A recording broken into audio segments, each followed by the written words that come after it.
진실만을 기록하는 채널. 대한민국 실록. 사관 승정원입니다.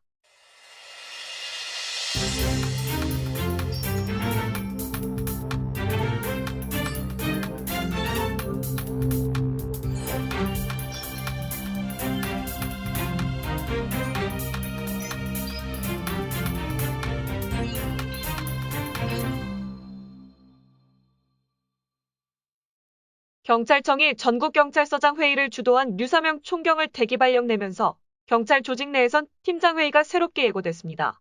경찰청은 올해 4월 더불어민주당 주도의 검찰청법 등 개정안 처리 국면에서 검사들이 회의를 열어 집단 반대한 것을 들어 검사회의는 되고 경찰서장 회의는 왜 안 되느냐 몇 따져 물었습니다. 실제로 검찰에선 4월 8일 평검사들까지 한 곳에 모여 검찰청법 반대 입장을 쏟아냈습니다. 하지만 7월 26일 경찰청의 반발에도 불구하고 국무회의에서 경찰국 신설을 포함한 행안부 직제 개정령안이 의결되어 통과되었습니다.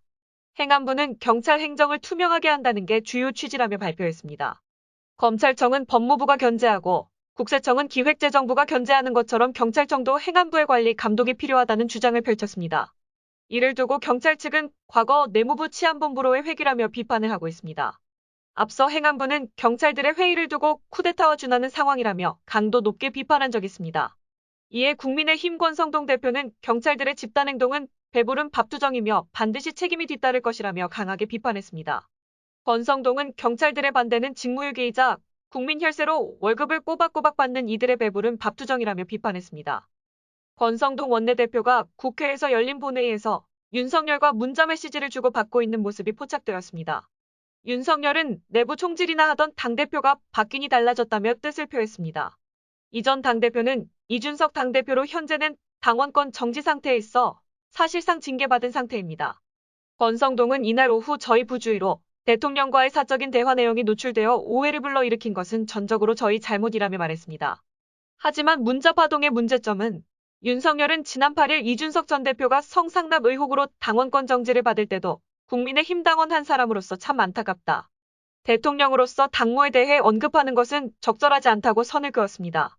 즉 윤석열은 자신의 말을 번복하고 오히려 이준석 전 대표를 징계하게 여당에 적극 개입한 정황입니다.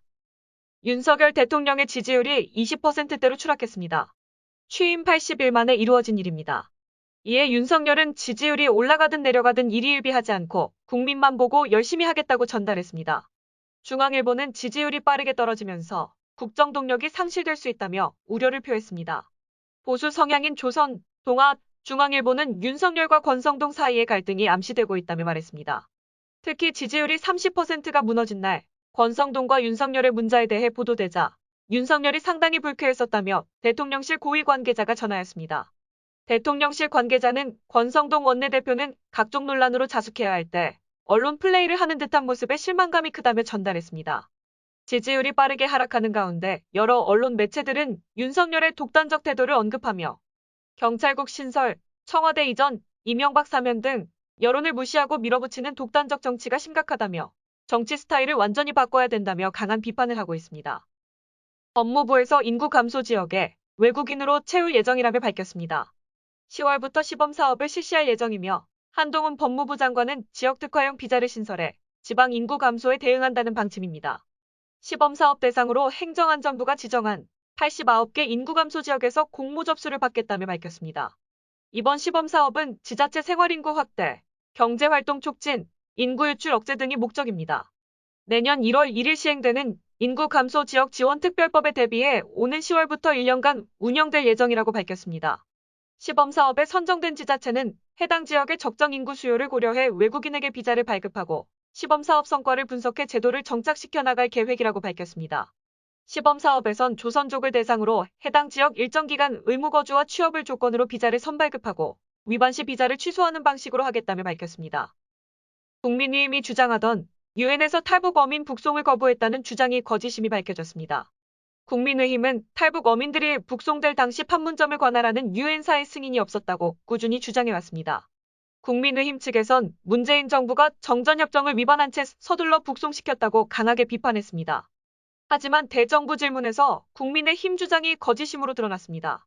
통일부, 국방부 장관 모두 유엔사 승인이 있었다고 답했습니다.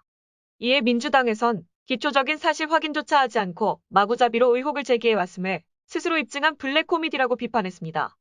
유엔 승인 거부가 거짓임이 밝혀지자 국민의힘 측 주장을 강하게 어필하던 언론들은 현재 어떠한 의혹 제기를 하지 않고 있습니다. 한동훈 법무부 장관이 검찰 직접 수사 강화를 내세우며 검수 완박을 정면 돌파하겠다고 밝혔습니다. 법무부는 경제부패 범죄에 대한 수사 역량을 대폭 강화하고 검찰 내 범죄 정보 수집 능력을 확대한다고 밝혔습니다. 윤석열은 법무부는 최우선 과제로 경제를 살리는 정책을 두기 바란다며 부정부패와 서민 범죄 피해에 대한 엄정한 대응 체계 구축을 주문했습니다. 또한 윤석열은 한동훈에게 기업 활동을 위축시키는 과도한 형벌들을 개선하라며 지시했습니다. 이에 네티즌들은 행정부가 입법부를 완전 무시하며 행정부가 법률 위에 군림하는 모습이라며 이건 행안부에서 말한 쿠데타가 아니냐며 비판하고 있습니다.